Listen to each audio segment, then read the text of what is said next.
नमस्कार मित्रों, हरिओम। आज हम ध्यान जैसे क्लिष्ट विषय पर कुछ महत्वपूर्ण व्याख्या प्रस्तुत कर रहे हैं, जहां आपको तर्कों से युक्त ध्यान का नए सूत्र और चेतना को ग्रहण कर पाएंगे। आओ चलते हैं, जरा समझे ध्यान के विषय में। उपनिषद जी में ध्यान का बहुत ही अद्भुत विधियां है। आपको पता है, ध्यान शब्द का उपयुक्त अर्थ होता है जो आत्मा विकेंद्रित चित्त है उसको पुनः आत्मा में केंद्रित करने का प्रयास करना, बाहर भटकते मन को सो की ओर लौटाने का सही प्रयास करना ही ध्यान है। जैसे दर्पण होता है, उसमें प्रतिबिंबित जगत जो स्वयं के भीतर सभी चीजों को समेटता हुआ सा दिखता है, पर वास्तव में वे एक प्रतिबिंब ही होते हैं, ना कि जगत जो उससे बाहर है। दर्पण खुद में एक निराकार पारदर्शी अरूप चीज है। उसकी स्वयं के कोई बिंब नहीं होता। वह चीजों को दिखता नहीं, पर चीजें उसमें वैसे के वैसे दिखते हैं जैसे बाहर होता है।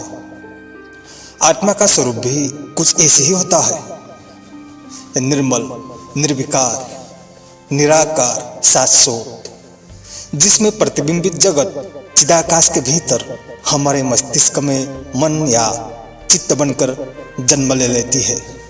आपको पता है, इसी मन रूपी चित्त में साक्षी होने की कला ही ध्यान है।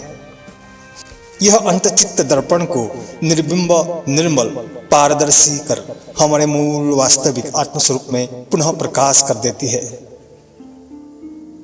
इसी ध्यान विधि को भगवान बुद्ध ने विपश्यना कहे हैं। स्वयं की चित्तों का दृष्टा होना, अविकृत, जैसे है वैसे ही रहना, जो जैसे है उसे वैसे ही देखना, साक्षीतः।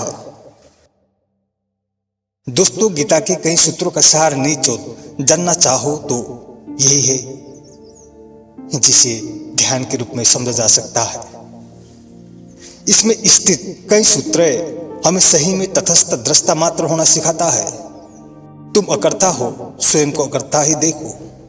यह देखना ही वास्तव में देखना है, जो स्वयं के निर्मल चित्त दर्पण में स्वयं को ही दिखता है।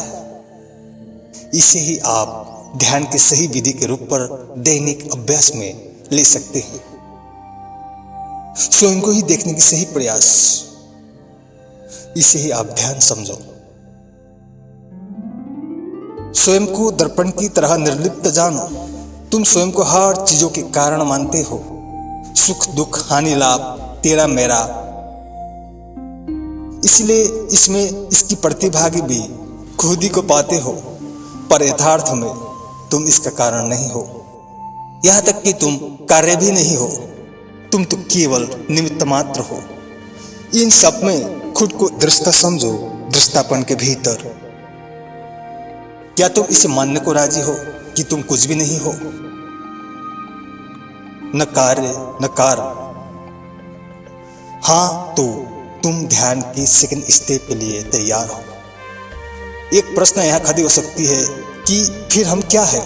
हम स्वयं को क्या माने? इसी मिस्ट्री को समझने के लिए विचार ध्यान कर लो। सक्रिय विचारों की अध्ययन। उपनिषद आदि कई शास्त्रों के सांकेतिक सूत्रों का गहन अर्थ तुम्हारे चित्तों में ही स्थित है। द्वंद्व प्रशमन के भीतर तुम इसे देख सकते हो। यही समझाएगा तुम्हें तुम क्या हो। इसे सांकेतिक क्यों कहे हमने? सांकेतिक इसलिए कहा क्योंकि यह उसकी ओर संकेत करता है जिसका तुम्हें और हमें अभी कोई ज्ञान नहीं है।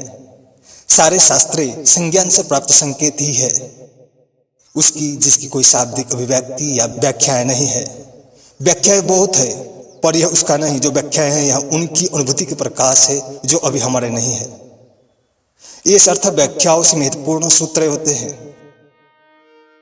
दूसरा सूत्र है, तुम सम हो, सिमिलर, भिन्न नहीं किसी से भी।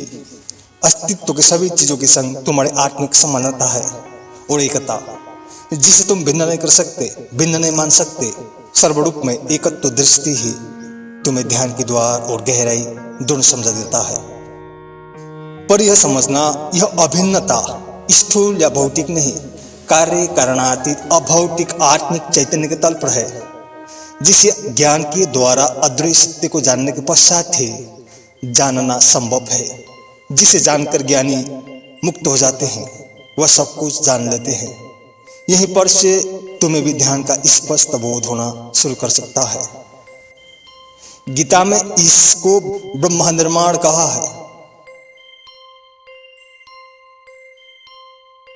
असमान चित्त रखने से क्या होता है? तुम हम भिन्न जानते हैं स्वयं को औरों से, इसलिए यहाँ भेद की जन्म हो, कॉन्फ्लिक्ट के द्वारा दुख पैदा होता है। कई तरह के संबंध और स्वार्थ के भीतर यहाँ निस्वार्थ कोई नहीं हो सकते। तसर्थ विभिन्न द्वंद्व और बंधनों के भीतर हम ही डिल्यूशन खड़ा कर देते हैं। कई प्रपंच बंधन के मूल है असमान भिन्न भिन्न चित्त। यह सापेक्षता के भीतर बहुत सारी वासना इच्छा पैदा कर लेती है। आप विचार कर सकते हो, यदि हम भिन्न भिन्न ना रहे तो किससे मित्रता, किसके संग दुश्मनी, क्या स्वार्थ, किससे कैसी वासना।